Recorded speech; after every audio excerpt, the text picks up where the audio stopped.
la distribution des machettes à des citoyens d'une seule ethnie, Luba, dans les provinces afin de s'attaquer physiquement aux swahiliphones.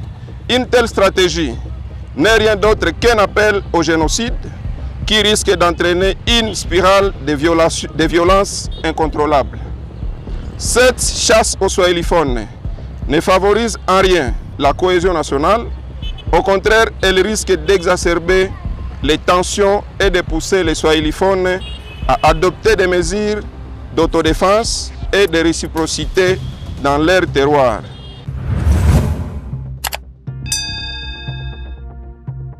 Déclaration des mouvements, associations et forces vives du Nord Kivu.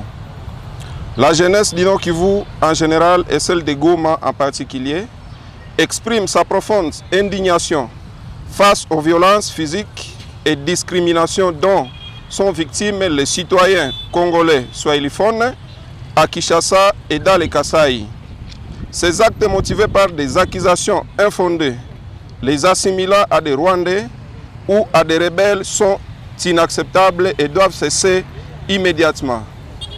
Nous condamnons fermement ces crimes qui portent atteinte aux droits fondamentaux des Congolais swahiliphones, nantis des mêmes droits constitutionnels et légaux que tous les autres compatriotes et libres de vivre partout où ils veulent sur le territoire national, sans crainte ni discrimination.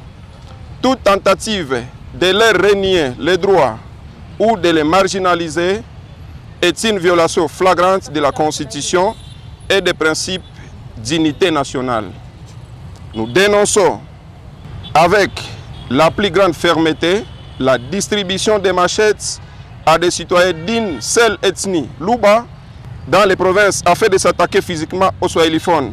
Une telle stratégie n'est rien d'autre qu'un appel au génocide qui risque d'entraîner une spirale de violences incontrôlables.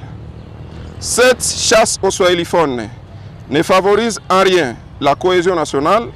Au contraire, elle risque d'exacerber les tensions et de pousser les swahiliphones à adopter des mesures d'autodéfense et de réciprocité dans leur terroir. Nous rappelons qu'avant l'arrivée de l'actuel chef de l'État, Félix Tshisekedi au pouvoir, les swahiliphones vivaient en harmonie avec tous leurs compatriotes, y compris les Baluba, Bangala et autres.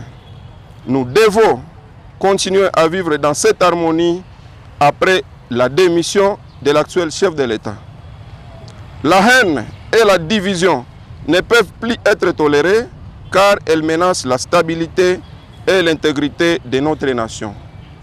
Si ces attaques contre les swahiliphones persistent, nous ne resterons jamais les bras croisés devant la maltraitance des innocents et la mise à mort gratuite des nôtres. L'histoire de la RDC est marquée par de nombreuses guerres, celle des Moulélé, des Jean Scram, des 80 jours et 6 jours, ainsi que les conflits liés à l'AFDEL, au RCD, au CNDP et au M23. Jamais auparavant, les gouvernements successifs n'ont armé un groupe linguistique contre un autre. Aujourd'hui, il est inacceptable que des autorités tolèrent ou encouragent de telles pratiques. Nous exigeons que des mesures immédiates soient prises pour arrêter ces actes barbares et traduire les responsables en justice. Nous constatons que ce sont ceux-là qui cherchent à diviser la RDC en opposant les uns aux autres qui font le lit de la balkanisation de notre pays. Il est regrettable que les responsables soient les chefs de l'État, M. Félix Tshisekedi lui-même, son entourage immédiat et sa communauté tribale. Nous refusons de voir notre pays sombrer dans le chaos et exigeons des actions concrètes pour mettre fin à cette injustice. Le Swahili est la seule des 4 langues nationales parlées dans plus de 10 provinces de la RDC, allant de la Grande Orientale jusqu'au Grand Katanga, en passant par les Grands Kivu. Ceux qui cherchent à stigmatiser les locuteurs du Swahili n'ont pas leur place dans une nation unie et prospère.